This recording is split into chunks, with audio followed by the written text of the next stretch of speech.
Hello everyone, I'm back with another video. Hey, in this video, we are going to discuss how to enable picture-in-picture mode on VLC Media Player. So with that being said, let's get started. For that, simply open VLC. Now click on Media, then click on Open File and open any media file. Now to enable picture-in-picture mode, simply click on View, then click on Always on Top.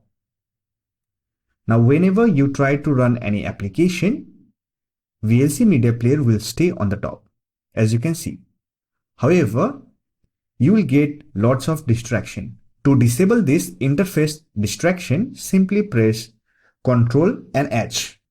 This will hide the interface element.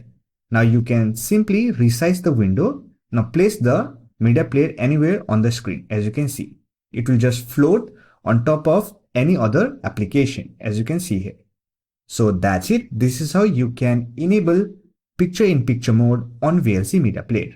I hope this video was helpful to you. If you found this video helpful, give it a like and subscribe to the channel for more videos like this. Bye for now. See you next video.